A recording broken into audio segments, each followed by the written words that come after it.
Hey, what's up mga idol? It's nice to be back. Napunta sa shop kaya magtato ka na natay client karon today. So, bago ang lahat, manghino sa ta.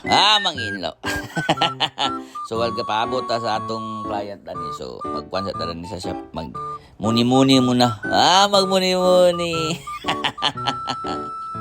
So, muna mga award ni Boss GB mga idol. So, nata siyang shop karon kay dani ta magtato para presentable atong kain. So, intro sa ta! Warike! So, yes man! So, mag-sit up sa ta, idol, para pagkabot sa atong client, na natay sakto na sit up. So, di nata magkapuliki unya. So, gina dapat basta magtato ka. So, mag-sit up yun ka. Okay? Lisod pa mag-sit up ka, aya lang abot ang client. So, mas maayo, sit up daan para wala na kay buhaton unya. So, nga niya ra pag sit up na ako daya idol sa kwan. Ganing sitting niya ako sa kwan, papilitan sa double sided tape para dili mo ambak-ambak. Then ay possible na maigo sa dagom, so spilled ang ink. So, imo na siyang papilitan. So, ari, prepare na nato ang kwan stencil. So, well ga paabot ta sa atong client. Kaya murag mo na yung design yun. Sure ko na muna na yung design. Nakapaprint bitaw ko na balik sa kwan. Kaya na giusab pero nasabot naman na mo. So okay ra. So muna siya mga idol. So paspas kay tadya maka kwan mga idol no. Maka stencil kay si Migusla na. Si Migusla. Alas 10 na ra ba ko nag kwan ani mata niya. Alas 10 daw ang sa client. So pastilan taon. So mula gini amo nang isugdan dayon.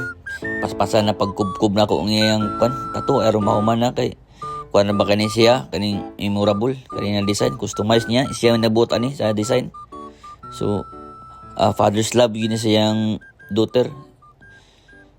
Yan na yun ka importante ang mga kwan tato. So mas mayo kung magpatato mo kana ginay meaningful or meanings sa inyong kinabuhi para ni Busing idol na siya yung ipa-customize ang iyang kwan. Siya yung nagbuhat ani.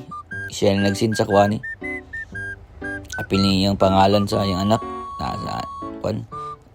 Ang tuig ug natauhan. Ang edad. Ang kaning oras. Basta dagan yung mga details dani sa iyang kwan. Tato. So, data na butang sa kwan, no? Taguluan Bidasri Square, no? So, kung gusto mo magpatato, PM lang mo sa page sa Inkawalik Tattoo Studio or Inkawalik 2.0 muna akong page po. So, pwede po mo mag-PM sa akong profile na si Joe Bedro Padilla. So, pwede kayo nyo i-reach out adto. So, natay mga promos yapon, mga available yapon, no? Ng mga 500 na mga tattoos, mga minimal tattoos. So, feel free to inquire mga idol para sa atong mga projects po. So, here it comes. Muna niya itong nahuman mga idol. So, gamay ra atong tato pero meaningful ni siya. So, salamat sa pagsali Busing. So, please follow and share mga idol. Salamat.